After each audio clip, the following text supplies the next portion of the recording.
Hey everybody, welcome back to Podcast and Such, where we are watching My Hero Academia Season 6. I'm Jay. And I'm Luke. And today we'll be discussing Season 6, Episodes 1 and 2, A Quiet Beginning, and Miriko, the number 5 hero. Nice. Yeah. Alright, first things first, this new intro sucks. I never thought... like whatever. I never thought I would miss run and go around. Never thought I'd miss Carousel. Carousel. I miss Carousel now. Yeah, I wish they'd kind of gone a little, because, I kind of like what they were trying to go for here with this, like, kind of comic booky look and everything. Yeah, the animation's cool. Yeah, but I wish the images are cool. the song like matched that energy, The song doesn't have any hook, and that's like the main thing you want. Yeah, that's the main thing you want in a theme song is a hook. Okay. Yeah. To Merry-Go-Round's credit, I remember those two parts of Merry-Go-Round. I don't like them, but I remember them. Yeah, I'm trying to recall the melody here, but I can't. It's total just like generic Japanese rock. Yeah. It's not good. It's not, and it's like it could have been a really cool intro if it could match. It's like comic book thing that's doing. It feels like this happens a lot with anime. Okay. Like, I cannot think of many anime where the intros get like better and better. I think I don't do Full Metal Alchemist. I feel like there was at least one in there in Full Metal Alchemist. I'm thinking of 2003. Maybe you're thinking of Brotherhood. I am talking about 2003. The first two, awesome. The third one, meh. The fourth one, yeah. See, that's what I'm saying. Okay, yeah. It seems like consistently, even if most of them are good, okay, there's a mid one in there somewhere. Oh yeah, sure, yeah. Maybe that's just the way it seems difficult. It seems difficult for an anime to maintain solid OP quality. Oh sure. It's like I don't think I've ever seen it happen besides like maybe Mob Psycho. I feel like those three are pretty consistently. Yeah, good. All three of those have their own interesting quirks and memorability. Yeah. Yeah. But I think you're right. It is very hard for an anime to have all very good OPs. Yeah. I think I like FMA Brotherhood. I don't think there was one that I thought was like. I don't like the second one that much.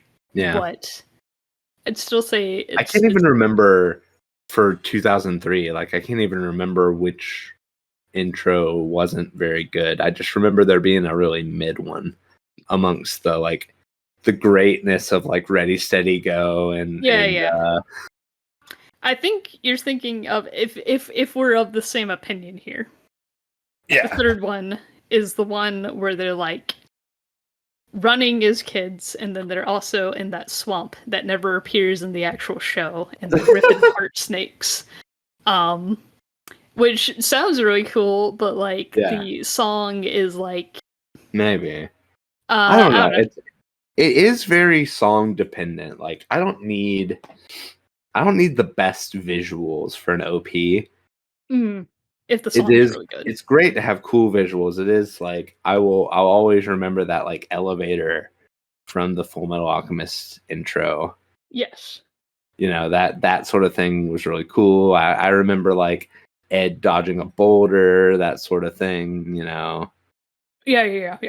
Cool visuals are great, but what you really need is a song that's good.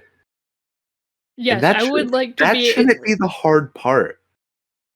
Because, like, literally, this is... writing good intro songs is so formulaic. Oh, sure. Like, there's a science to this. Like, it's not hard. Yeah, well, I mean, it's like,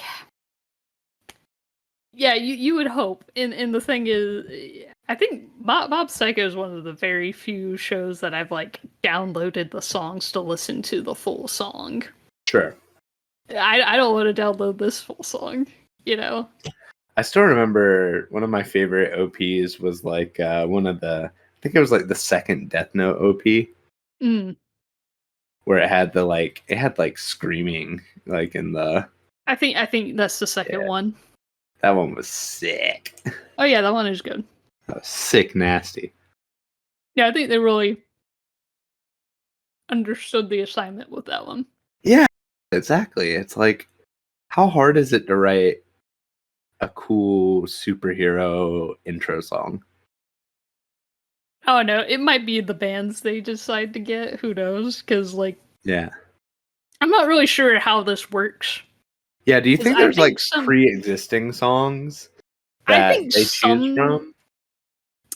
I think it depends. I think sometimes they do get a pre-existing song, but I also know they do like commission these sometimes. Yeah. Like all the Mob Psycho songs only exist for the anime, and even like the band, quote unquote, the mob choir only exists there. Right. These are all these My Hero Academia songs were not made by an in-house band; they were made by outside bands. Yeah. And I don't know if all or any or whatever, you know, I don't know which ones were like commissioned and which ones were like, hey, that song already had like the word hero in it, and we thought maybe we could give you a cut if we get to use it or something. I don't know. I need to look into that. I can just see an executive sitting there and be like, damn, I love the way he says carousel. Get me that intro, baby. Oh boy. Yeah.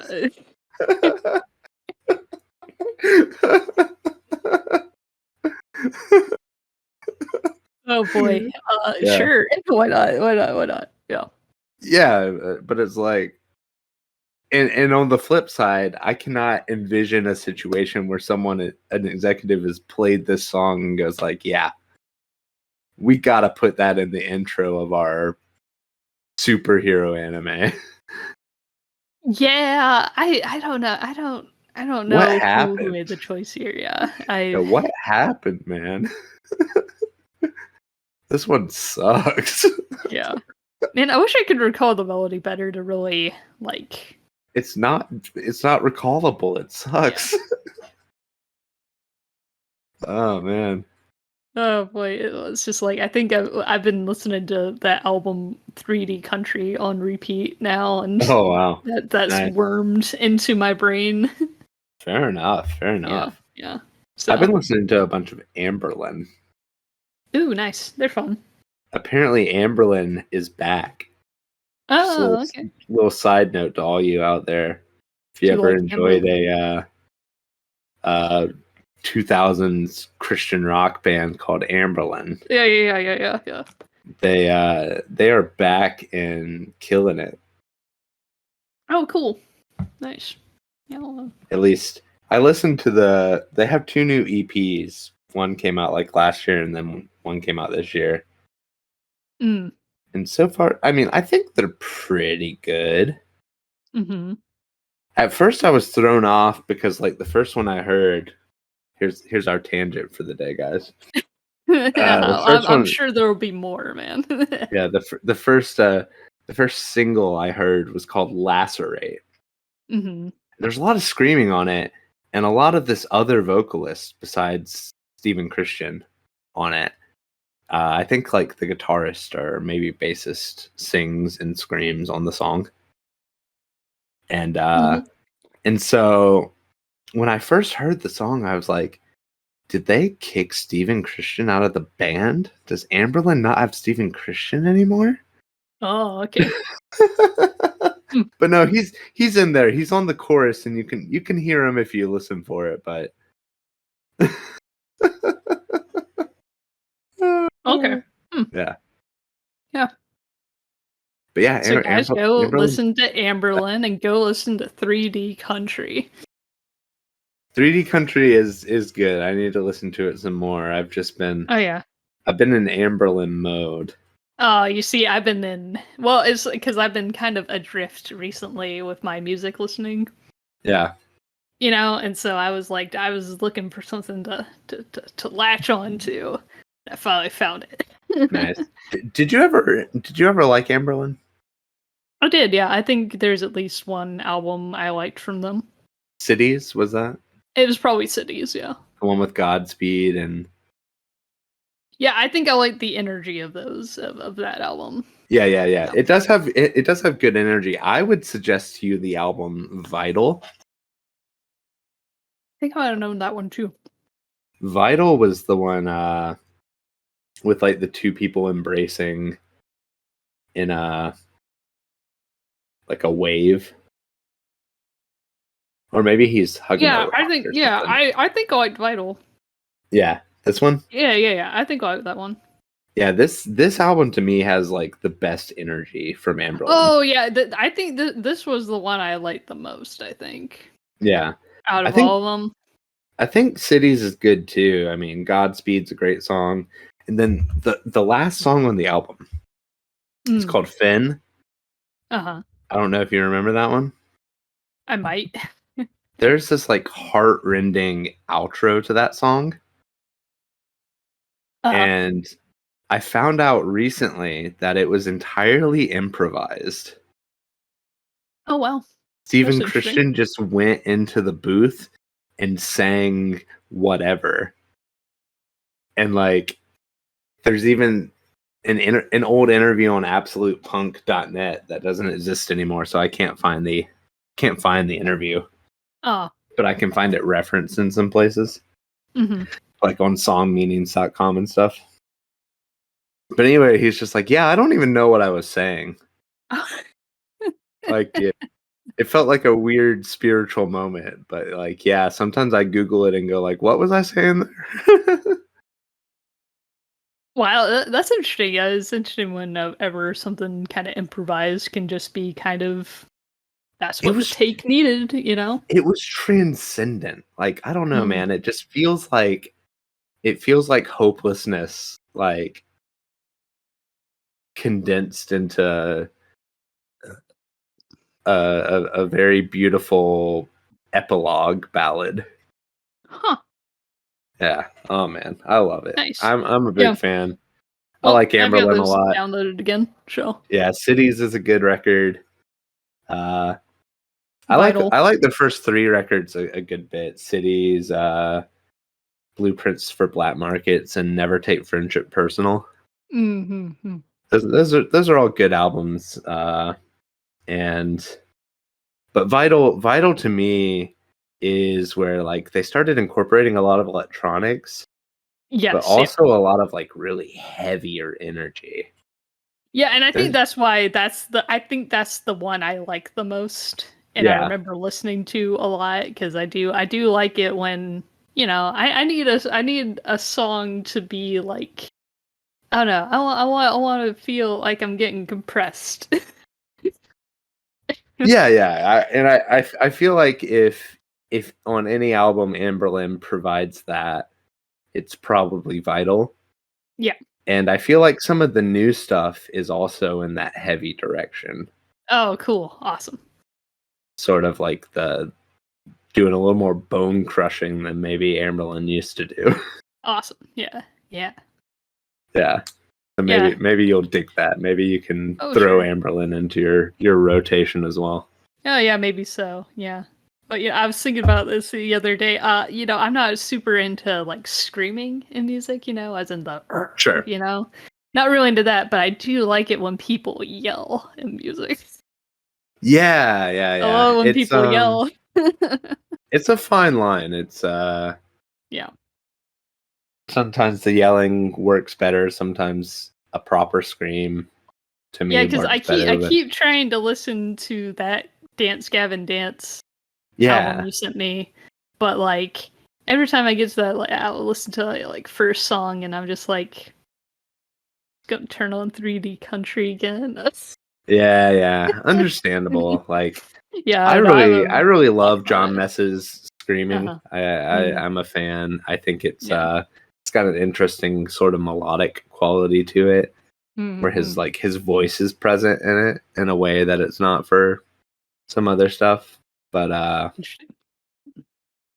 yeah, understandably, if you don't like the screamies, that might not be your deal. I would still recommend not the first song on that album, but the song "Pray to God for Your Mother." Okay, I'll at least listen to that single. Thank you. I forgot that you told me that there was a single on there to listen Yeah, to. I love the song "Pray to God for Your Mother" and the song after that, which is "Swallowed by Eternity." Okay, yeah, I think maybe those are two good sometimes songs. I have had to just dive into a middle of an LP to get into something, you know? Yeah, I think all the songs are pretty good as far as like I was just thinking the reason I recommended that one to you is because it's a little more dancey, a little more Oh yeah. it feels a little more kind of party music, Oh sure. which I feel like is more your vibe. Yes. You know, like having a good time and people Yes. singing about having a good time. Oh yeah. So I thought that maybe that would be more your cup of tea. So that's the reason I suggested that record. But those two songs in particular are my favorites. Nice. Yeah, and I think also the screaming introduced on the new Anberlin songs. I feel like those are probably more up your alley too, because of the fact that it's like they do the layered thing where a lot of the screaming is occurring simultaneously with singing. Oh, you see, I can dig that, you know. So like the screams are kind of a background element that just kind of beef up the intensity of the chorus, you know? Oh, cool. Yeah. Yeah. Cool. Yeah, sorry, I was just looking to see. I was wondering if anything from 3D Country had ended up on my top 100. Yeah, But I don't know if it's it'll get updated there. yet. It'll get Yeah, there. well, Sure. I mean, I'm sure it will. The big two tracks for me are Crusades and Tomorrow's Crusades. Nice. Let's see. Are those back to back or no? No, Oh middle of the yeah. album and then like the end nearly. Yeah, I need to listen to this whole thing. Yeah, it's so good. Blues, country, jazz into their psych rock storm. Yeah. Yeah, it does seem like a cool album. I need to listen to it some more. It is. Well, and then Cheekface. I thought that one is so earwormy to me. Like it'll just crawl right into my brain. But I'm a little less jazzed on it as like a really big cool set piece. But Sure. we're gonna need a bigger dumpster. That's the big earworm of that album for me. Nice. I still need to listen to the whole thing, but Yeah. I'm working on it. It is worth a listen all the way through, and then I listened to one of his others. That one didn't quite stick with me as much, but I'll probably listen to it again.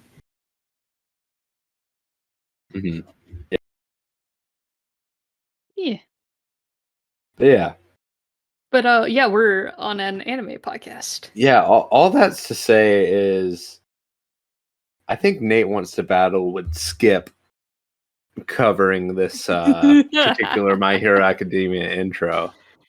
Yeah, I haven't seen him do a cover in like a while, but also I don't think many of the songs have been like really like those first like 4 or 5 intros.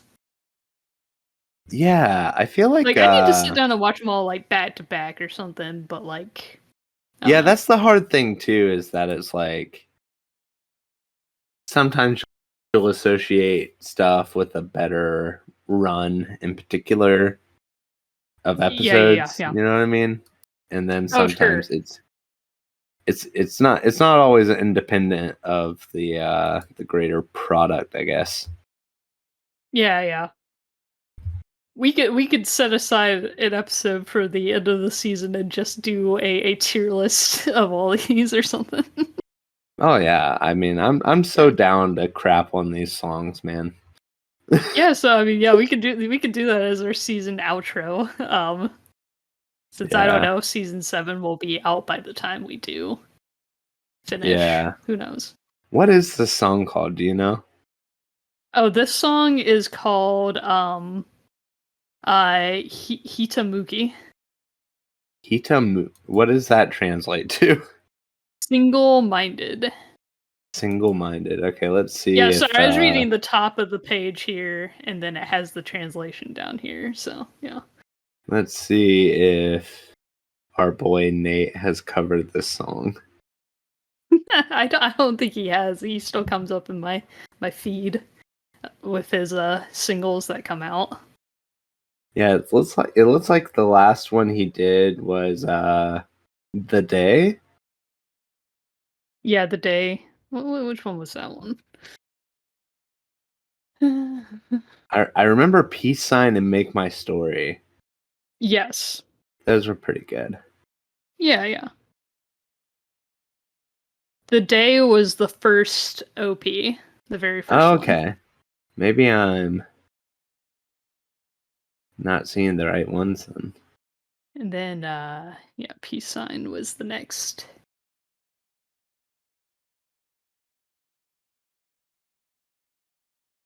Yeah, I'm not sure.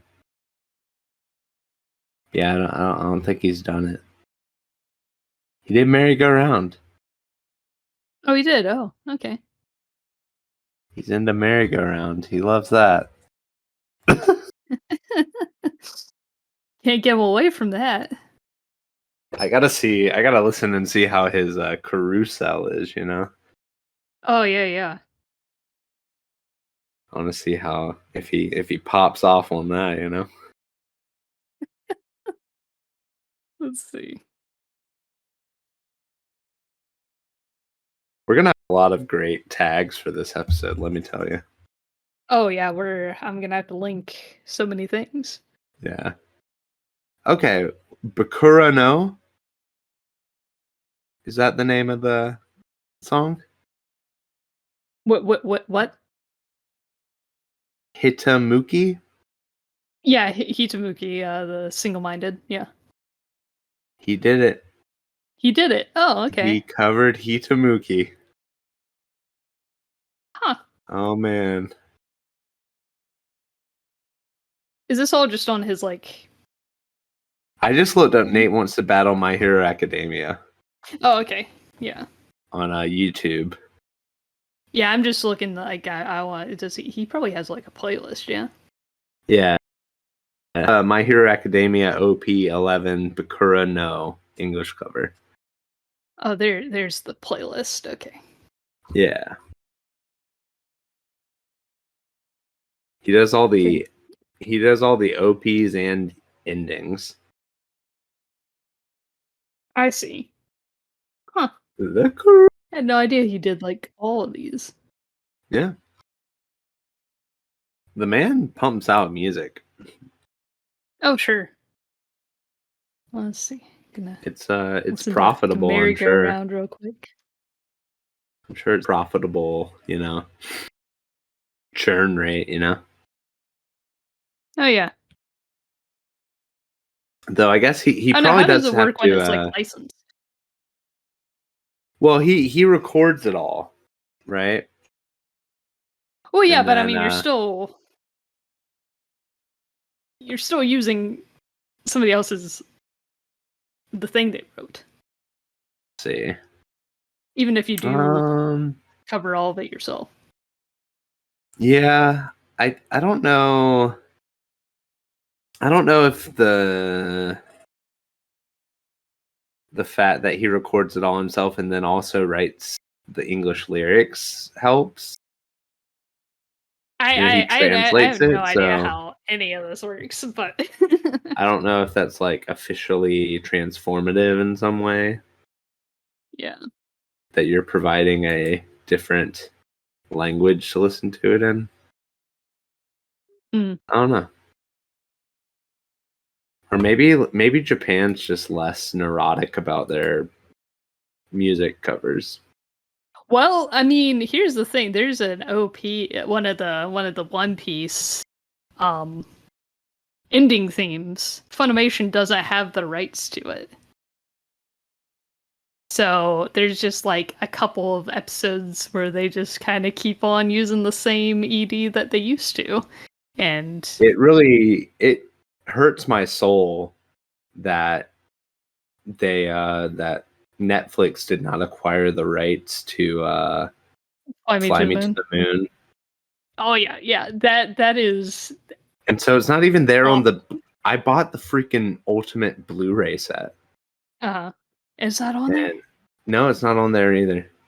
Wow, shut up. They just don't have the rights to. Thankfully, the set I bought has the original dub. Right. Which is the reason I shelled out for the Blu-rays, because I wanted that original dub. Oh yeah. I needed Shinji to say the F word, you know? Yeah.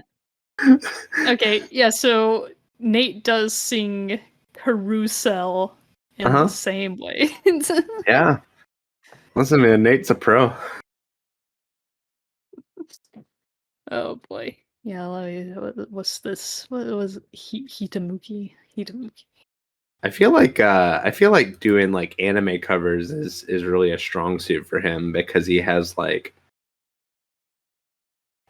that sort of Jap rock voice going on. Oh yeah, well, he's got that stadium rock sound already, which is what a lot of this is. But it's like sometimes he'll do covers of like emo songs and stuff that from my childhood. Mm-hmm. And those are never quite as good as like the originals, in my opinion. Oh sure. Well, he's got such a anime boy protagonist voice, you know? He does. But it also does sound like he listened to a lot of emo and stuff growing up. So it's like there's a certain sense to which like his voice kind of matches with like a Fall Out Boy kind of, or Panic at the Disco kind of vibe. But it never quite stacks up. Oh, never quite. I do love his original material though. Like Take Me Anywhere is still one of the best in that genre. I feel I love that song. Well, and like and then there's of course the familiarity of something sometimes can kind of cancel out. Hold on, sorry, I was listening to the song at the same time as talking, and that's not working out for me. Okay. Sometimes over familiarity with something and then hearing somebody else do it can kind of sound wrong, especially if they're almost there, especially if they're just like on the edge of being there. I mean, potentially, like I like sometimes when he does like covers of pop songs, I like it more. Like I really like his rock cover of "Bury a Friend." Oh yeah. I think yeah. But like his cover of like "Thanks for the Memories" by Fall Out Boy is like not quite there. Okay. You know? Yeah. Like this isn't quite as good as like this isn't a replacement for Fall Out Boy. Oh sure, yeah. Well, it's like a cover has to be. I like it when a cover is nice and extremely different, you know? That is true. Like I don't even need it to be extremely different. I just need it to be like there needs to be a reason to listen to this over the original one. Oh yeah, what are you bringing to the table here, you know? Yeah. Like I really love that acoustic cover of Chandelier that was played on Selfie back in the day. Remember that? Oh yeah, that was I remember. First of all, great scene. Great song in the scene. Bones, take notes. Yeah, but then like after I saw that scene, I spent like a week, I think, trying to track down what song that was. I knew it was the Sia song. I found out pretty quickly that it was the Sia song, but I realized it was not Sia's version.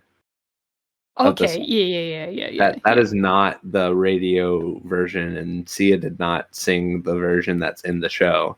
But I had to like track it down, and I found out it was this band called like The Whale or something. Okay, huh? Let's see. Another Let me thing see if for I can me to pull it up right now. Did you find it? Yes, it was a band called The Wind and the Wave, Ah, okay. and they had an album called Covers One. See, Okay. there's some loophole for covers of music. Yeah, I don't understand all this, but I guess it must not be that hard to do Yeah, because because so many like even like smaller artists yeah, do like covers, Nate, Nate has 2 albums of Yes. covers on Apple Music and Spotify And then like a billion and YouTube. EPs of covers and Mhm. singles of covers, yeah. Yeah, yeah. Those are just radio rock covers. Mhm. Then he's got this whole cottage industry. I don't know if that's the proper use of cottage industry, but there's It's a fun term to say. yeah, it is. It is a fun term to say.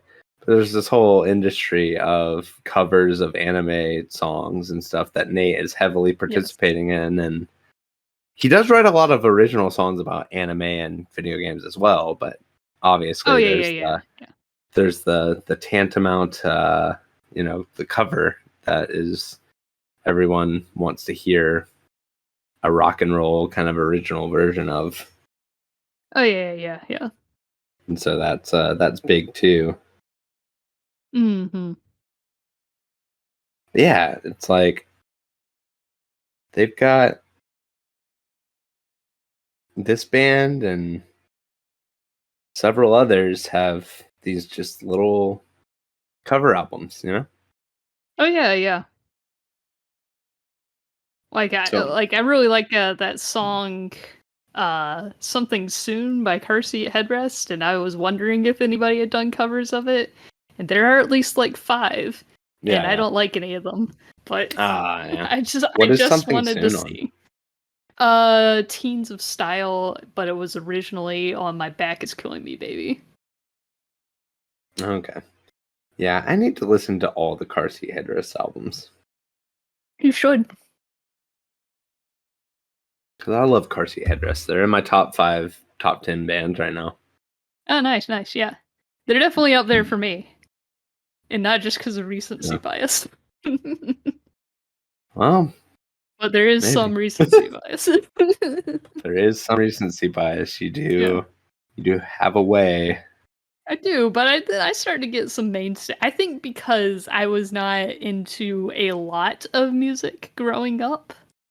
Yeah. And also with the advent of having Apple Music where I can just kind of try different things. You know, I never used LimeWire growing up. Yeah. And I didn't really look things up on YouTube either. You know, I just kind of listened to whatever you were listening to. And a good 75% of the time, It was all pop. of the time, I didn't like it. So, Man. so you know, a quarter of your stuff has probably gone through for me. You know.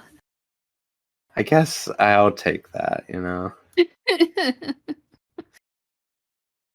Also, there's a new Nate Wants to Battle album coming out. Oh yeah, is he doing another original It's stuff? another original album. The first one, I think, since Paid in Exposure. Oh wow. Well, I'm Unless you glad he's count coming back with that. unless you count some of the Five Nights at Freddy's, like obviously he's had albums come out that are all original songs about, like a video game, like Five Nights at Freddy's or whatever. Oh yeah, when he did an album about like Zelda or something, I think. Yeah. Yeah. So he's done some of that, but this is the first of all original songs since Paid in Exposure.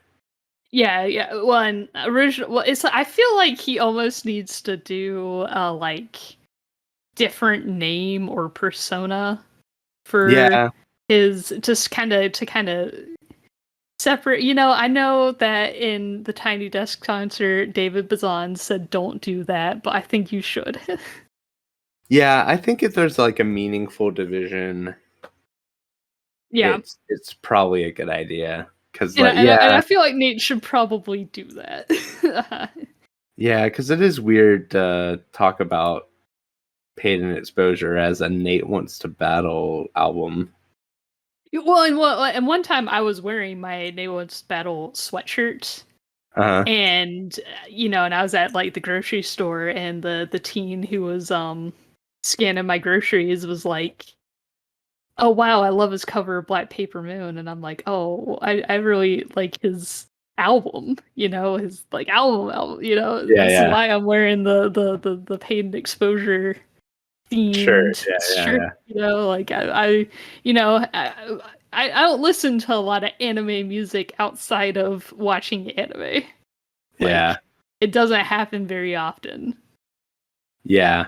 Like, But also, I don't like this album artwork. oh yeah. This is kind of bad. Let me send it to you. Okay.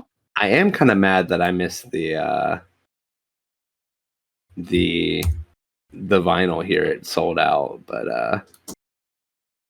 Let's see. there's a vinyl and it sold out. And Okay, so it's I just like kind look of a like big that. old, almost Celtic knot. Yeah, it's kind of dumb. Yeah, It looks like the kind of thing that mom would get engraved on like on a cup. it does You know kind what of I have mean? that. Like, I could see that on the side of some of the ladies at my work drink Stanley cups. That could be Yeah, on yeah, those. Yeah, exactly, exactly. yeah. So it's like, are you even gonna buy this T-shirt? Yeah, probably not. But Maybe if you love the album. yeah. So it's Yeah, one look of at this one. those naming it after. Okay, so they're just okay because I saw the single to Let Go. I haven't listened to it yet, but so the Yeah, whole yeah. album's just called that. I think so. This is the vinyl, and it says "To Let Let Go." Go. Okay. Yeah. That's a 12-inch vinyl, so it would be that'd be a whole album. Yeah, Yeah. Yeah. yeah. I It's got see. the track list. I'm digging the sleeves here. Digging the sleeves. Yeah, I know The you're a big symbol fan itself of is the. like fine. Yeah, it's a little better with the like globe and the album title there, Yeah. but it's still like overall very like monogram of your initials vibes. It is a little bit monogram vibe. Yeah. Yeah. Kind of lame. Yeah. Yeah, this has been a long musical tangent, but not a bad one. Not a bad one. That is true. We have I yet to put talk about the episodes. yeah, well, okay, but I will say this. I do like to put timestamps now on like our YouTube videos, so this will definitely Okay. be, this will be sectioned off for those of you. Maybe there's somebody out there who will only be into our tangents, I love the tangents. They're the best part. so they'll just like, I don't want to hear y'all talk about My Hero Academia. I just want to hear y'all talk about anything else. Well, this They're will be like, their where's favorite another episode. toothpaste episode? This is going to be the best episode for them then, because we are going in. But yeah, so back to the show. Yeah, back to the show. Yeah, so we got some plans setting into motion here, taking everybody by surprise. Oh my god, I'm sorry. I just realized that this is an anagram of Nate wants to battle. Oh, you didn't realize that was yeah, because it is literally his initials. Yeah, it's in. I see the NWTB. Yeah, Okay. yeah, Wow. That's yeah. dumb. So it's even more monogram than you ever thought it could be. Yeah, I thought it was supposed to be some weird representation of "To Let Go," No, the name of the album. But gross. no. Okay, sorry. Let's get back to anime. Yeah, What's up? anime. Wow, anime. What happened? What happened in this They anime? like wants to battle like anime.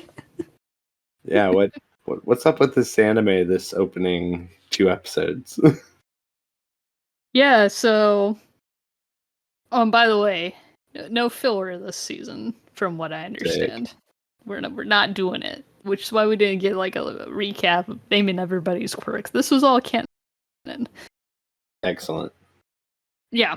So, yeah. So they're gonna go get that doctor guy. I always forget his name. Who's Dr. Robotnik here? Yeah, Dr. Robotnik. Yeah, I'll just That call works. him that for the rest of the episode. Sure. So they're gonna go take that guy down. Yeah. Because they figured out who he is and that he is connected to the Nomu and all that jazz. Right. And and then meanwhile, they're also going to attack the Paranormal Liberation Front's main base. Because they're like, we're just gonna get all this done. Just get it done right now. I thought it was really funny that, Deku opens the narration being like, yeah, and then, we were all so busy, training for hero stuff that these powers kind of just consolidated in the darkness, and we didn't become aware of them or something like that until it was too late. I feel like that's kind of how it was worded. I'm not getting it perfectly, but basically, these powers merged in the darkness while we were doing something else. Yeah. I was like, that's a weird thing to say when you've got a double agent in there watching their every move. It's like, wow, we were really unsure that this was all happening. Well, I think Deku's saying that all this was happening in the background while he's so, focused on school and stuff. Right. I don't think he's talking about the pros because Hawks has been aware of this whole. The little children didn't know what was happening. Yeah. Yes. Yeah. So he and Deku and friends who shouldn't be a part of this, but alas, they are. Yeah. To not know what was going on, but Hawks did, and also Hawks has to be super careful with all he does because that skeptic guy, the guy with the bangs, that guy is watching him like a hawk. Yeah, like himself.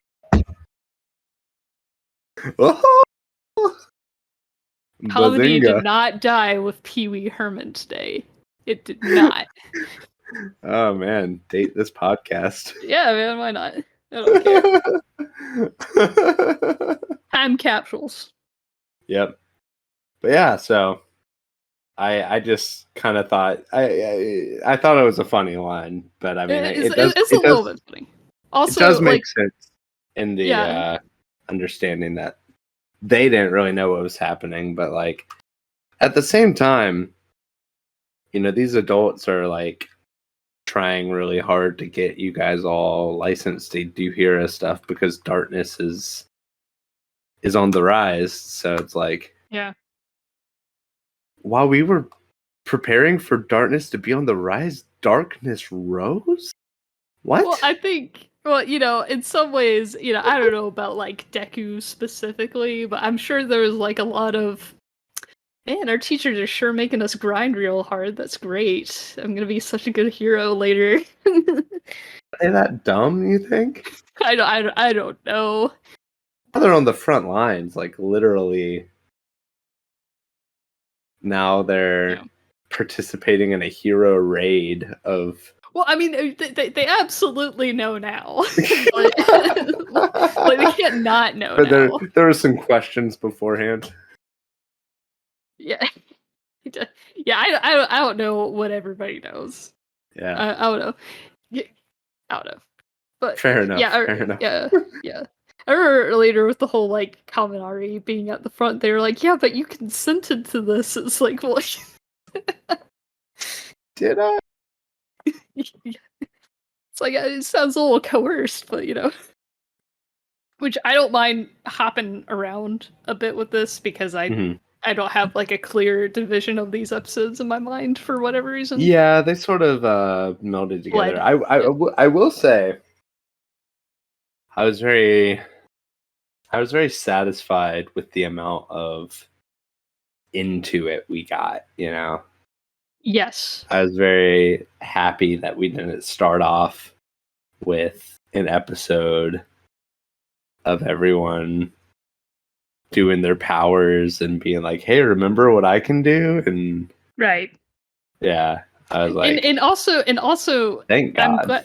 I'm glad they didn't like slow things. Like we didn't hear about the planning and reconnaissance of just Yeah, like we didn't do a full episode of that. We did like a little bit of, hey, here's what we're doing, yeah. I and thought that was and nice now we're too. just Yeah. in it. Yeah, Hmm. Yeah. yeah, Yeah, I think it's all pretty good as far as just getting us into the action. yeah. Just get us straight in there, Straight into it, straight yeah. in there. Yeah, straight into it. So Yeah, so yeah. one of the big things was them capturing Dr. Robotnik and Yeah. and then like Eraserhead using his quirk on him, Mm-hmm. and he starts like disintegrating. Now I couldn't tell because initially they say that that's because he does have a quirk and it's some sort of regeneration quirk. Yes. But did we confirm that it was actually because it was a double? Okay, so Twice can copy people's quirks when he doubles. Right. So Dr. Robotnik, or Garaki as he actually is called, Mm-hmm. his double's still using the quirk. Okay. That's what I thought. That's what I thought. Yeah. But for So some he's not reason, disintegrating just because he's a double. He was well, disintegrating because his double still uses quirk. yeah. So but what I thought was that I thought I heard conflicting lines. Maybe I wasn't paying as close of attention as I should have been. Sometimes that happens, Yeah, I get you, man. I get you. But I thought I heard one line where Twice was kind of confirming, "Oh, it looks like my quirk doesn't get affected by eraser or when it's used on a double." Like I thought he said something about like, "Oh, good, the doubles don't disintegrate when they get erased of their quirk." Oh no. So when Twice's quirk gets erased, his doubles don't disappear. Oh, okay. So that was that. Okay. Yeah. And but then I also thought I heard a line where it was like, I thought someone had said something about him disintegrating because he was a quirk or he was a double or something. I don't know. Well, I mean, I they was finally confused. did. Because the one in the hospital above ground walking around, that guy was a double, and he did get destroyed in the end. And they're like, "Oh crap, he was a double." Right. Okay. Yeah. So downstairs in the basement is I am so. I feel like I need to know this. I need to know the conversation behind how this was all going to go down in the basement. Okay. Because it feels to me, maybe this is twofold. Okay. Maybe like for one, they wanted to introduce the number 5 hero because I don't think we've seen her a lot before, right? We saw her in the hero charts, that big event where Endeavor was introduced as number 1 hero. We've only seen her there mostly. You only saw her like on the chart. Well, I mean, she was there at the event. Oh, remember? okay. There's that Have we big seen her event do with, stuff? stage. Have you seen her like fight? I think we've maybe seen her fight once. I'd have to look. Okay. I can't remember. But so basically, they wanted to show off the number 5 hero a little bit more. Yeah. I feel like that might be part of it, but I feel like there's a substantial, like, rock solid, like, this was probably the first thing that came to mind when they were writing how this scene was going to go down. They're like, we got to put the bunny girl down there so she can say, "What's up, Doc?" That's a dub only line. Really? I mean, the dub, whoever's writing the dub, kings. Absolute kings. I like it a lot, actually. And man, I'll have to bring up some pictures here. Horikoshi has like a thing about rabbits, and I'm trying to connect the dots on what it all means. I thought it was really strange that the summary of her quirk was just like, she can do whatever a rabbit does, but better. But better. And I'm like, what the hell are you talking about? Yeah, I feel like sometimes, I don't know where they go with this. Yeah. It also continues the trend of when a lady has animal quirks, they just get like cat ears or whatever. But when a guy gets an animal quirk, we get gang orca. Sure. He turns more into a full orca, and she's still and he's to be just like all that all the time. Yeah. Yeah, and she's still got to be like a sexy bunny sort of thing. Yeah. Exactly. Yeah. Gotcha. Yeah, but I'm trying to find the because so we got Mirako, who's rabbit, and then we have Deku, whose costume is sort of supposed to be a rabbit. Yeah, but it's definitely not at any point, except for like the first episode. Yeah, I mean the first episode, but I mean he still has, if he so chose to put on the cowl, it's still bunny shaped. Yeah, and it would still look stupid. Like honestly, I it's one of those things that like makes the character design worse in my opinion. Oh, really? Yeah, it's just like sometimes you just see that little bunny hood flapping in the wind while he's running and go like, man, that's dumb. Okay, so I hate that. This is from it was called Omangadoki Zoo, and that was one of Horikoshi's first manga. And as you can see, we have a big bunny man, and let me see if I can find. So Horikoshi's a furry, is what you're telling me. Oh yeah, he really does like drawing animal designs. I'll say that. Okay, humanoid animals.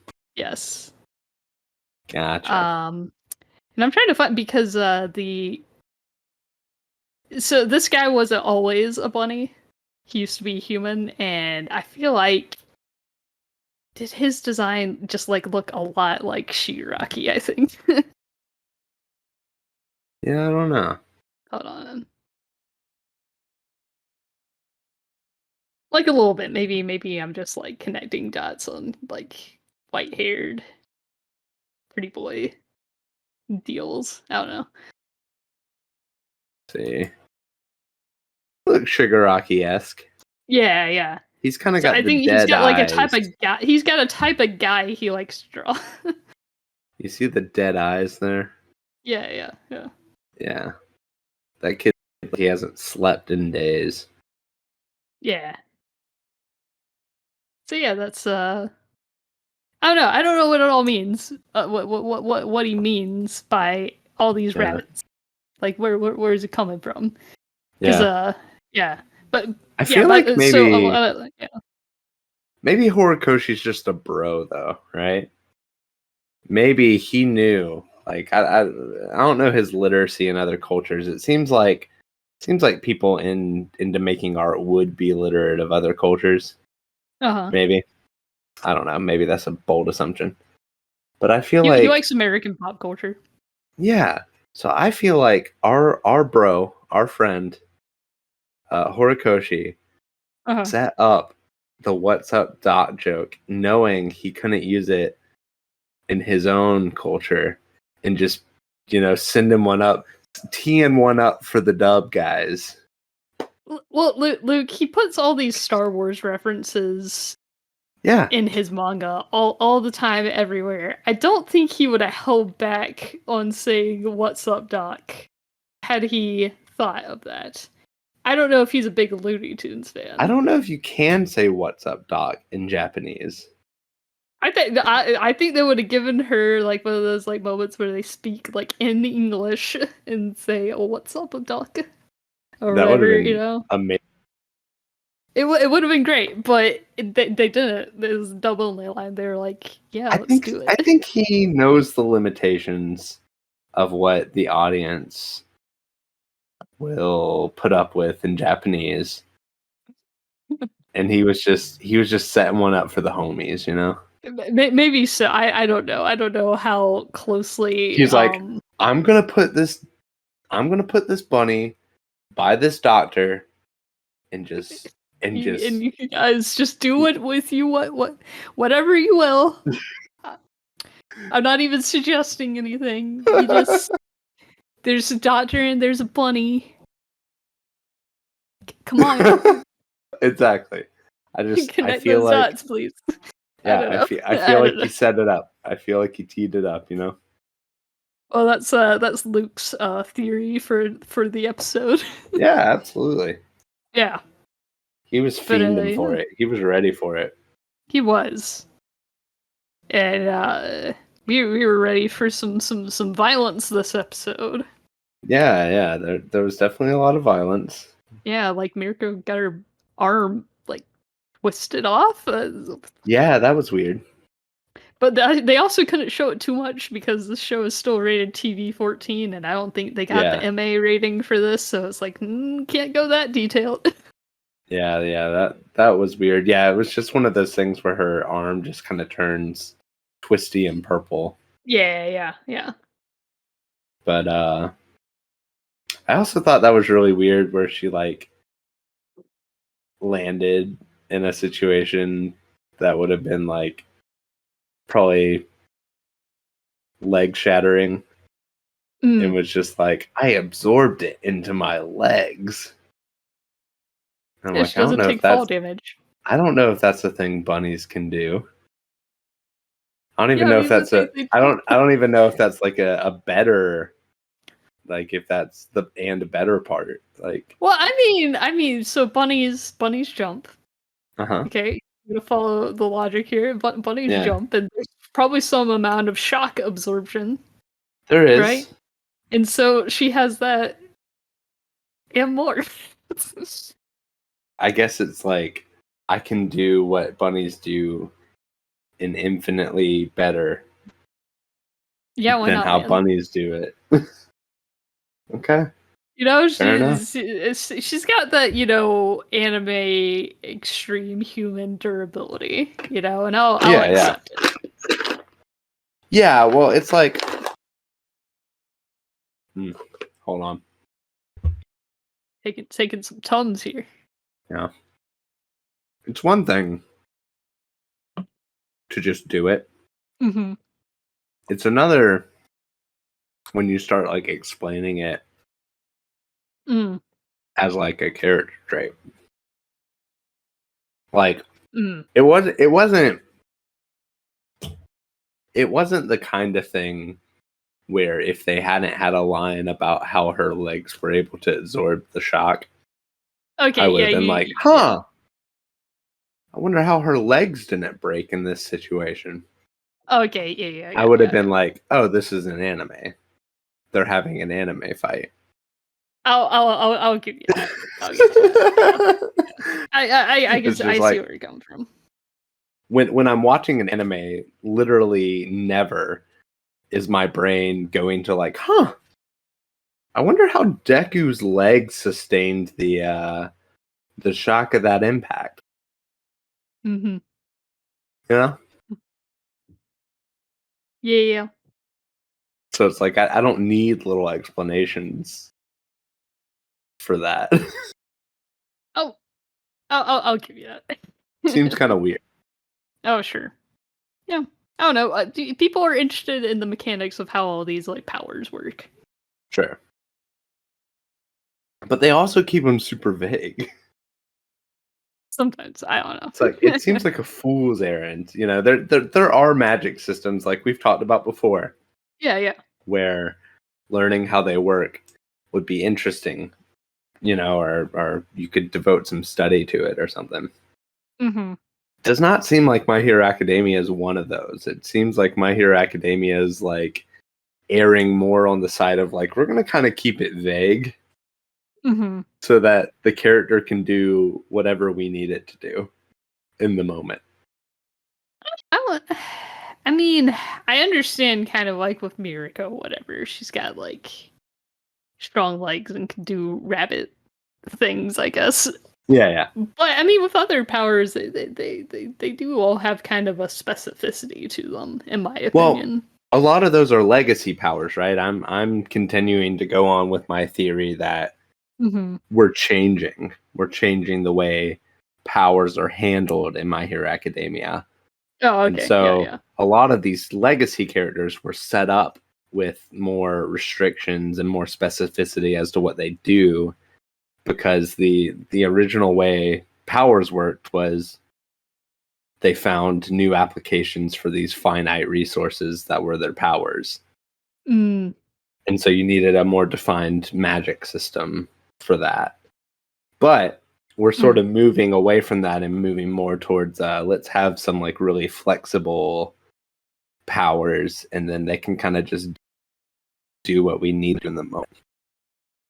I could see that. I don't know. It depends. It's my theory. It's my patent pending theory, you know. Yeah. Go post this on some inquiries. Yeah, go post this on some message boards and see if you can get some weebs to fight me. Yeah. Well, I don't know. Is this tangible enough to fight about though? I don't know. Yeah, I don't know. It's like they're usually arguing who's stronger than who, or but here's my theory of a thing that a very specific thing I think is gonna happen, and I will like kill anybody who disagrees with me. Yeah, fair enough. I'm more usually when I watch shows, I have a lot of interest in like mechanics of things, I guess. Sure. Yeah. And not even so much on like on a level like you're talking about, where it's like wanting to know how systems work. It's more of on a meta level. So noticing a thing like, oh, it seems like this show is kind of switching how it's meta handling its magic system. Oh, sure. Yeah. That sort of thing. Yeah. I don't know. These are the things I observe. Yeah, why not? Why not? Yeah. I like to go above the board, man. You know, I like to... Watsonian versus Doylean. Yeah. Do you know about that? See, Matt Pat goes to Watsonian. Yeah. Where he's like, Edward and Alphonse couldn't resurrect their mom because they got it wrong. They didn't measure the human body correctly. Right. Yeah. Whereas like my thing would be more on the lines of like, what is the story trying to do by them not resurrecting their mom properly? What is exactly? Well, because like the Doylean explanation here is that Awakawa measured it wrong. The writer didn't write that correctly. You know. Oh, okay. I mean, I don't know. Sometimes you can make interesting observations off of that and wonder whether or not, you know. But it also it just kind of it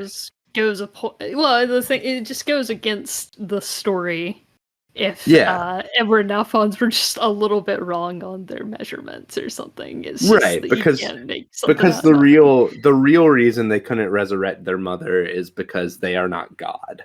Yeah, exactly. Yeah. And God, in some sense, in this universe, is putting them in their place, or even nature, if you want to call it that.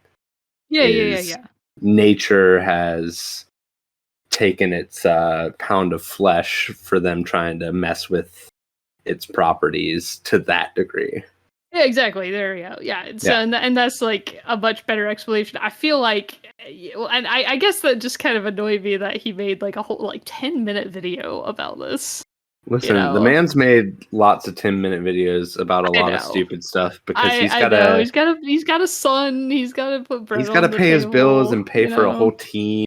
Yeah. Like there's all people that need to also pay their mortgages. So.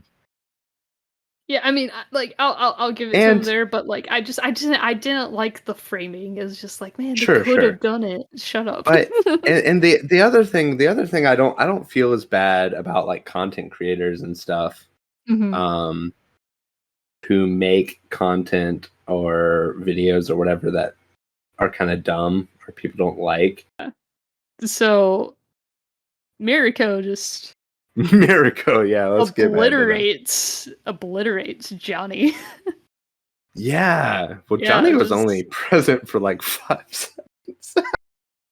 It's like, come on, Johnny, get us out of here. And he's wobbling up with his freaking weird sneakers on. And goes like, Johnny got those kicks, man. He's like, Father. No, I don't know. But and then just like a freaking fridge falls on him or whatever. Yeah. It's like, well, there goes Johnny. Yeah, we lost 2 good boys today, Johnny and Mocha. Apparently. Yeah.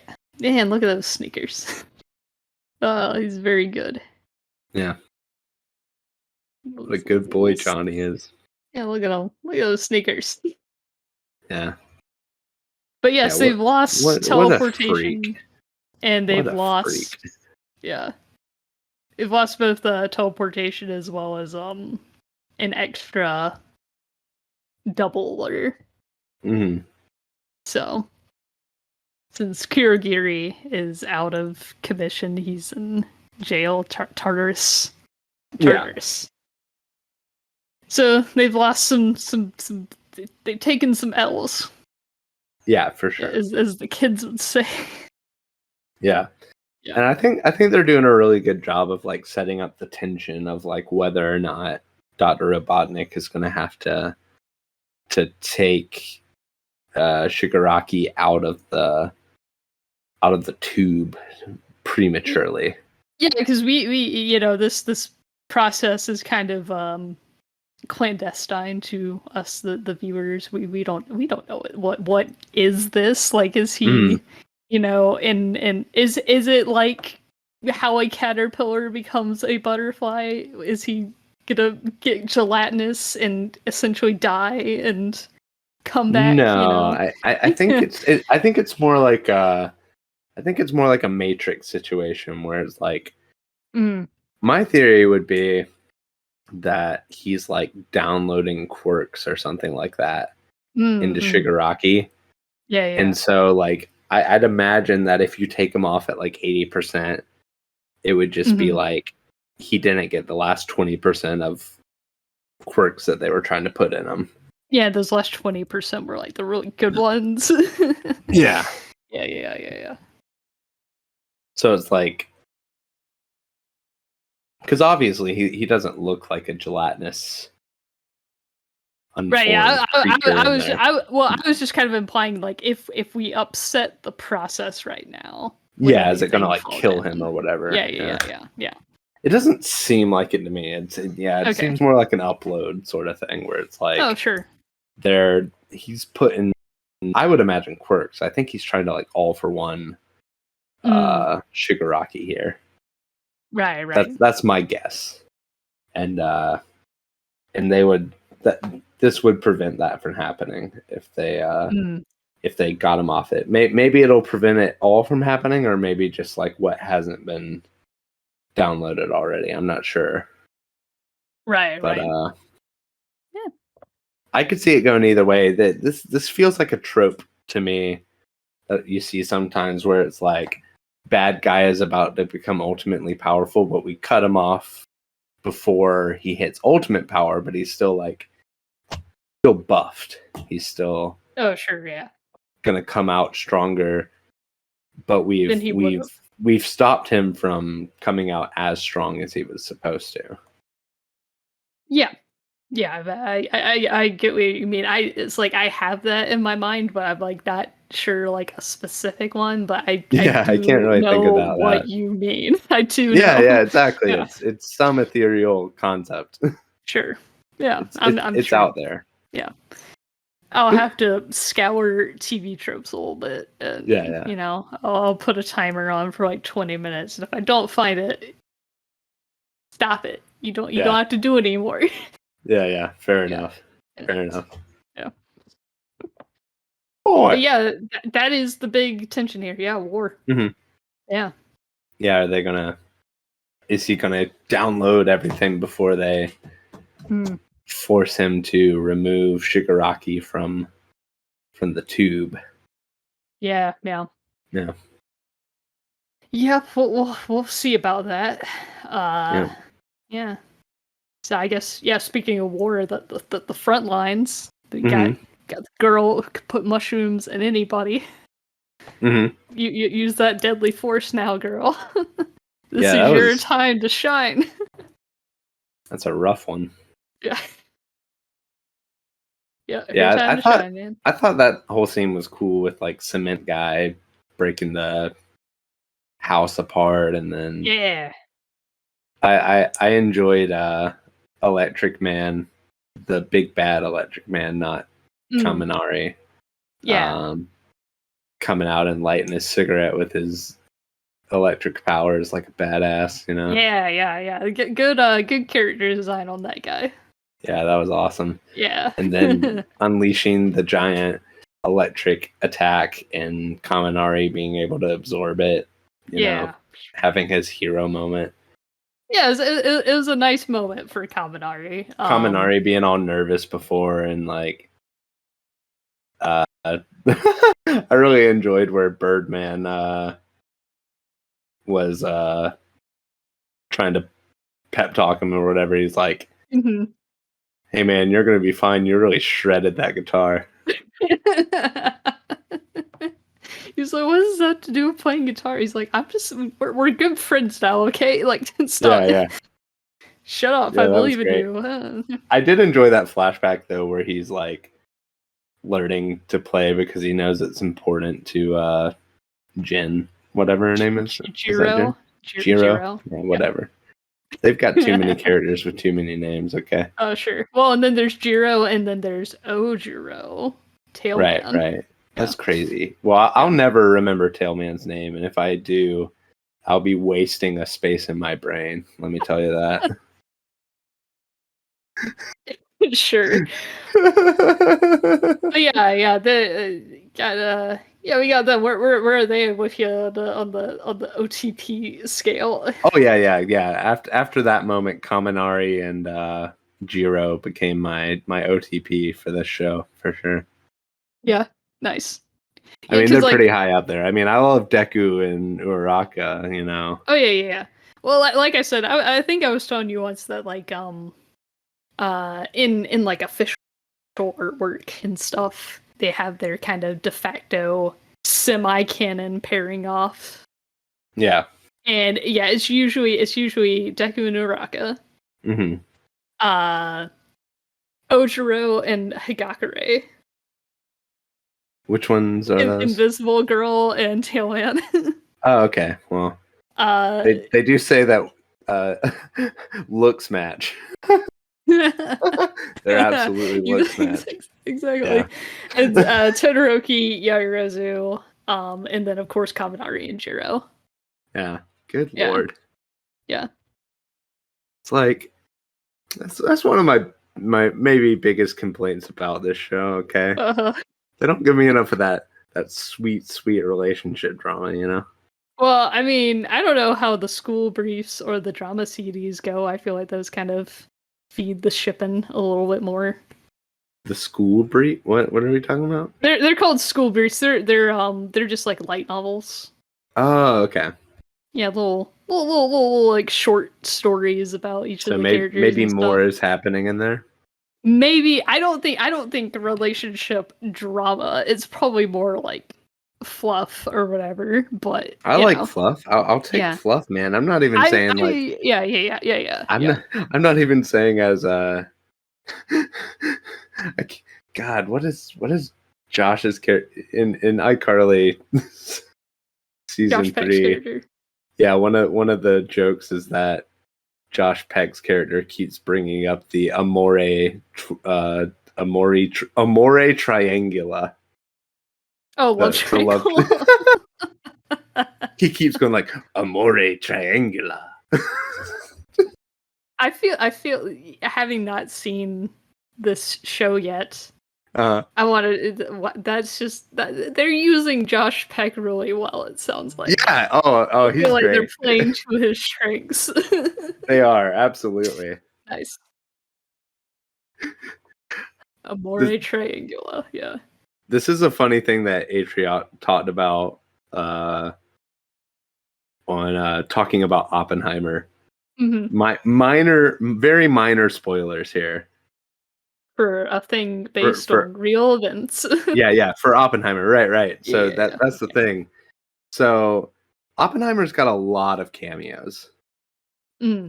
There's just a butt ton of famous actors on screen almost all the time. It almost feels like Wes Anderson Oh yeah, material. Well, and I know that Josh Peck's in it.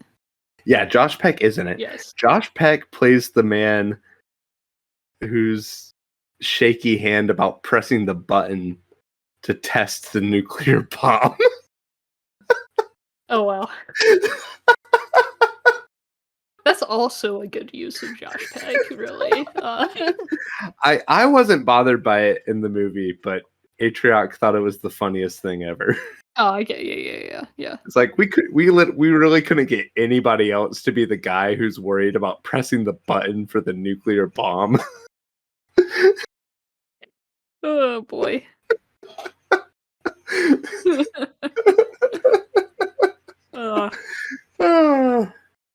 But yeah, so it's like I don't necessarily need Amore Triangula, you know. Okay. Yeah. So, by the way, I haven't read any of the school briefs. I just imagine there's got to be some like shipping fuel in those. I'm sure there's like characters hanging out. They haven't cared to provide much of that at all in the show. Yeah, but like these aren't written by Horikoshi, by the way. These are like these are spin-off things. These aren't, and I don't know how canon these things are. I don't know. That reminds me. I was in Walmart the other day, okay? Uh-huh. And I saw in the literature section. Well, one I got a copy of Looking for Alaska for $7. Limited time only. And is that a sticker or is that permanently printed on the cover? It's permanent. I have another copy of this book. Yeah. So, back home, and it's cheap, so I could probably buy another copy for having purposes, collecting purposes, but I just kind of felt like reading it again. Uh-huh. But anyway, while I was finding my copy of Looking for Alaska there, I also saw a little collector's, like, it was branded as like an intro pack of My Hero Academia stuff. Because as I discovered here, you've talked about Vigilantes, but there's like 4 manga spin-offs. Okay, yeah, so there's Vigilantes, there's one called Smash, probably. Yeah. That's just joke for comas. It is not necessary whatsoever. Yeah, I mean, I'm not saying any of this is necessary. I'm just saying that there's more spin-offs. Oh, yeah. I mostly just know about Vigilantes and Smash. Was it School Breeze? Was it like the light novels or something? Hold on. Let me pull up and see if I kept the picture. Nice. I took a picture of it. Oh, cool.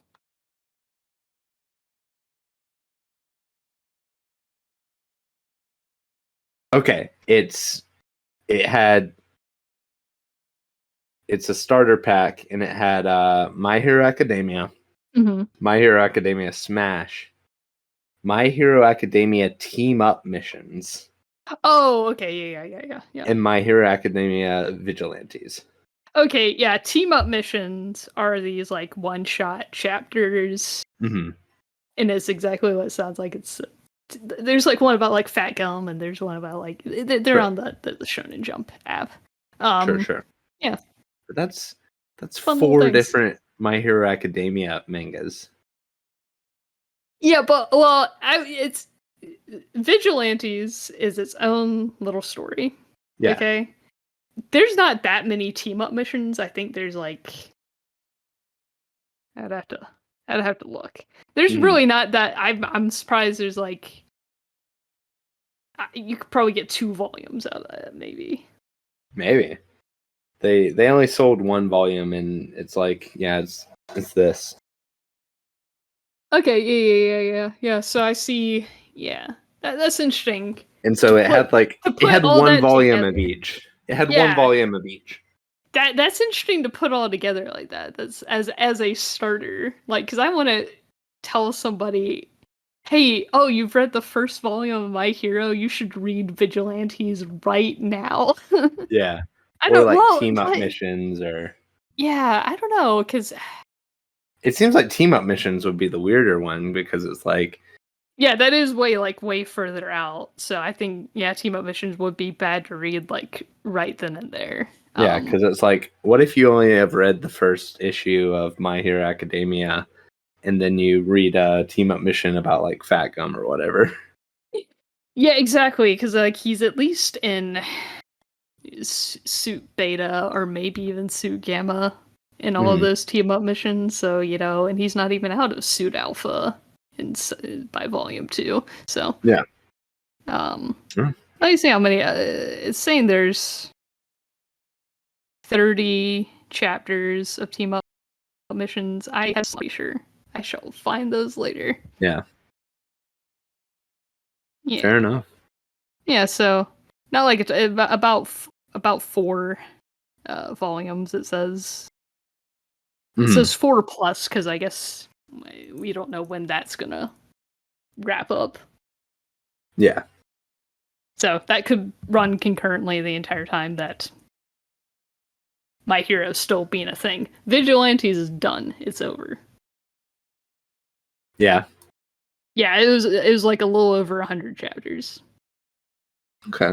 That's good. Glad they know when to stop.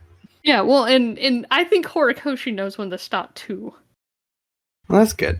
Yeah, I mean, listen, we're not approaching One Piece area here. It's like, Oh yeah, well, and I don't think with like both One Piece and like JoJo's Bizarre Adventure, I don't think we're ever gonna get another manga like either of those. And even JoJo's maybe is we've different already than gotten one. two, bro. Well, yeah, but like, well, I just think we're out of that era, though. Is what Yeah. I'm saying. Like, well, and plus JoJo's doesn't even like, we follow Luffy the entire time with One Piece. JoJo switches protagonists throughout, from what I understand. Holy There's like crap. eras of JoJo's. I didn't realize that there was a Nate Wants to Battle paid in exposure vinyl. I'm sorry, I'm distracted. Yeah, I ask myself a lot about I'm in kind of a transient time of my life right now. I don't plan on living with my current housemates forever or anything. Yeah. And every time I purchase anything, I'm like, I'm gonna have to move that. You gotta start telling yourself that more, my brother.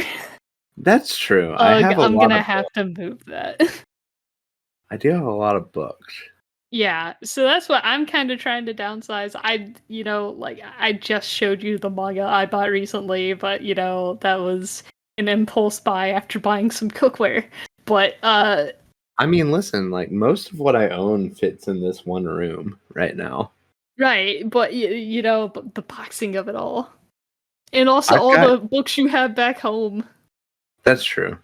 You have That so is a many. major concern is like, how am I going to get all of those books in vinyl across the country?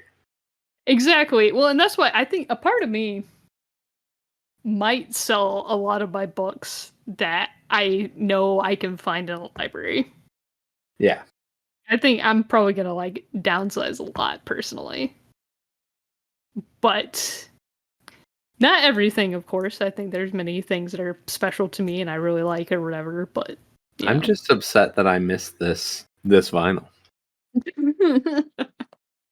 It's beautiful. Yeah. I love that album. It's a good album. Good stadium rock album. Yeah. Commission him to do a My Hero intro. That's what I'm saying. He did a song for Sonic, remember? Oh yeah, that's right. Yeah, that was Yeah. him. He did a song for Sonic. I mean, he's really made it as a stadium rock. Yeah. Butt rock is the Grumps used to call it. See, I don't. It's more emo than butt rock. Oh, okay, yeah. There's more of those elements, but yeah, I don't know. Yeah, sorry, I was distracted. Spinoffs. Yeah, I think we're done with that tangent. Because I don't remember all the ones for the hero team-up missions, but they are fun and I like them. Yeah. And I will be looking up more. I've not read the light novels. I've read summaries of some of the little short stories and go, oh, that sounded cute, nice. But, yeah. What else we got going on? We got, like, Hawks and Twice. Yeah, them having their little discussion and, like, Twice gives away the location. Yeah.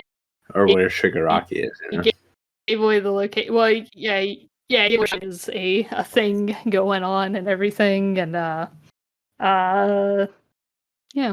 that's the big thing. And then Hawks now has clocks Twice as the biggest threat in the entire organization, since he can be a one-man army now. Yes, that is. So he's like, scary. We can't do that. We can't have him do that, please. Is scurry. Yep. So he's being as buddy as possible with him. Are you still looking at Vital? I am. I'm sorry. I just wanted to see if a copy was out there, you know? Oh, sure, yeah. I get you. Because I would want that. That's a special album. It is a good album, and I imagine the vinyl would look nice. Yeah, it was like a purple marble look. Yeah, there we go. Got to go that extra mile. I've already pre-ordered the Olivia Rodrigo album on vinyl.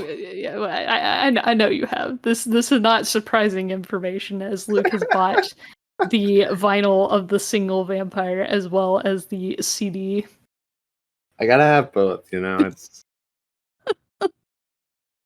a momentous occasion. Oh boy, Luke's having a good time. Stuck in my head to this day. It's like I said, if the album, if any of the songs on the album are even half as good as that, I'll probably like the album. Exactly. Yeah. What else? I guess what else is happening? My Hero Academia. We finally got some justice in this world, and Slide and Go got got captured or whatever. Yeah. True. Some true justice in this world. I think it's an injustice that we even care about Slide and Go. Well, I mean, care is a strong word, brother. Fair enough. Yeah. I get some joy and delight by saying his name. Fair enough. Yeah. It's like, hate is a strong word that describes how you feel and go. Yes. Yes. Mostly just that. We got Deku and friends, all the really main characters are in the back, you know, and evacuating people. That's their job right now. Yeah. I wonder if something happens where the back lines are actually where the major action happens. Oh, we'll see. Bakugo would be really happy about that. He's like, I'm ready to be a child soldier. I'm ready to murder somebody. Let's go. It never happens where the main characters get split off from the other characters and something unexpected happens where they have to fight some big bad. Never. Who would ever think of I sure hope Gigantomachia doesn't show up, man. Yeah, we see he's still on the. Wouldn't that be weird proverbial, if he attacked him rear? Chessboard. He just came out and he just attacked the people in the back, and that happens to be where our main heroes are? That'd be crazy.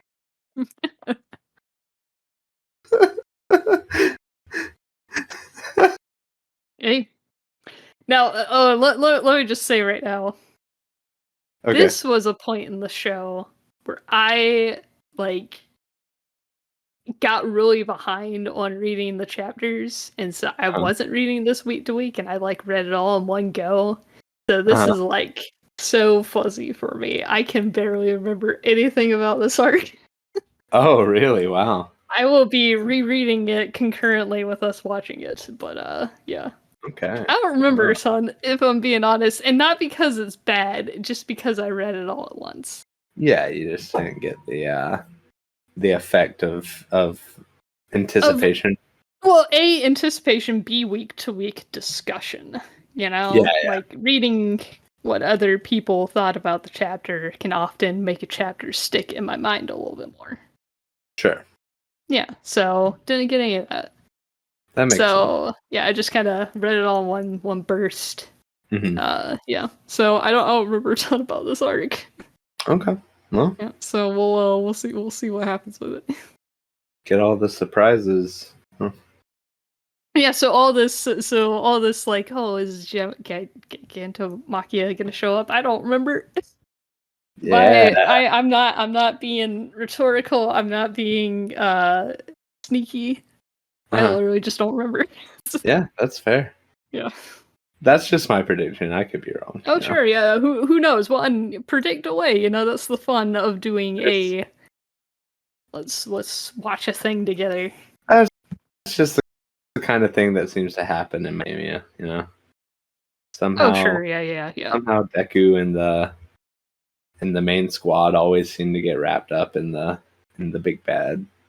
Oh yeah, I remember one of the filler episodes or whatever where they were like, which one? I forget which one it was called. It was the one right before the first movie or whatever, and it's like, oh, we're all doing special exercises, and we're doing it like 6 students at a time. And it's Mhm. like, wow, it's so funny that the 6 students they chose are the 6 that are gonna be in the movie the most. Yeah. Yeah. It's like, oh wow, how does that happen? Now tell me, are we past the part where the second movie happens? Yes, I think, or The one that me and you saw in theaters? yeah, that was the third movie that we saw together in Oh, okay. theaters. So are we past the point where the third movie has happened? I guess so. I don't really know where to fit the third movie in with the canon, if I'm being honest. Okay. Because like to me, Deku is not Spider-Man yet. We have not seen him Spider-Man enough. Yeah, you're right. Yeah. It seems like he's learned how to use the thing sort of, but like Yeah, but he's not he hasn't Spider-Man. really been flying around with it, you know. Yeah, well, we haven't seen a lot of opportunity for him to fly around. That's true, but you would feel like you would need that bridge, right? Oh, sure. It would be weird if like in the show he's like only grabbed people with the rope or whatever, and now he's Backward. like, yeah, and then the movie comes out and he's Spider-Man. Yeah, I actually don't know where to fit that in Okay, fair enough. into the timeline, and that's the problem with anime movies is that you almost never can. Yeah. I know that the first one was firmly after final exams, but Yeah. before summer camp. Well, I just want to even know, like, chronologically, had the third movie come out by the time season 6 came out? Oh, okay, that's a good question. I will check that. Because it seems like it would even be jarring to me. Like, I would still have some questions if we had watched up to this point and then walked into the theater to see that movie and Deku was like being Spider-Man. Yeah. You know, I'd still have some like, what's on here? Yeah, let's see. It probably. So the movie came out August 6th of 2021 Mm-hmm. over in Japan. And season 6 came out October of 2022. So Seems far weird. after, actually. Yeah, I don't know. Yeah, I don't know how I feel about that, but I guess it doesn't super matter. Right. If he wants Deku to be Spider-Man, I guess he can just pop off, you know? Yeah, he'll pop off, you know. Oh boy. Yeah, anything else about the episode that I guess we could talk about the ED, I don't know. The ED songs The what? I almost never the ending theme. Oh, yeah. I didn't. I never That's care super about the ending remarkable. themes. Yeah. You know. I Yeah. don't know if there's ever been a good ending theme. I like the one where they like show a bunch of like behind the scenes sketches, but then also like little comic book panels of everybody. That was like season 4, I think. Yeah. We'll cover it in our tier list.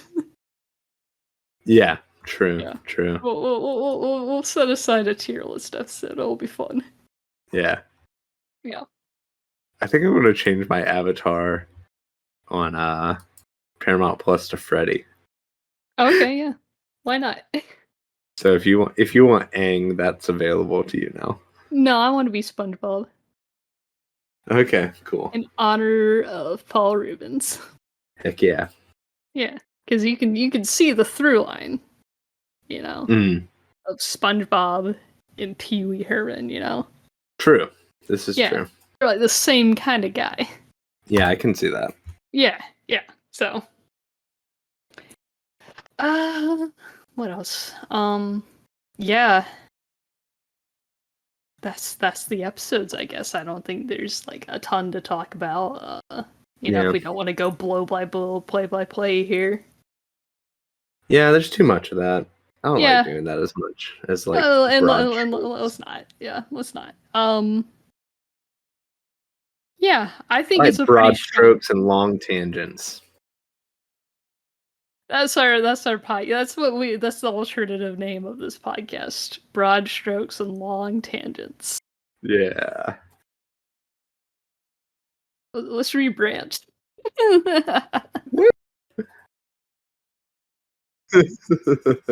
That is a good name for a podcast, though. Oh man. I still feel like we missed an opportunity with We Have Fun Here.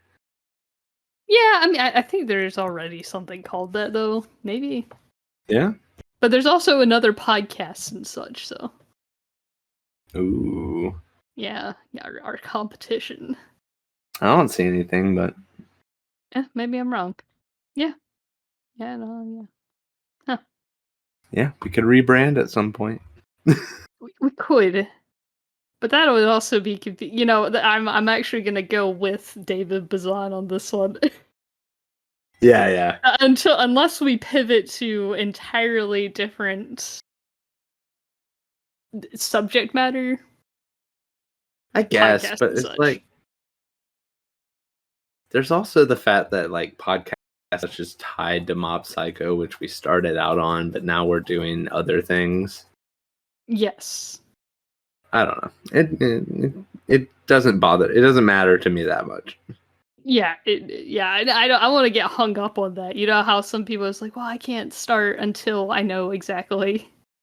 Yeah. Yeah.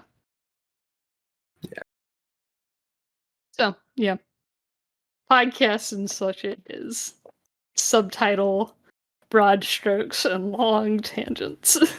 Subtitle: We have fun here. Subtitle: We do have fun here.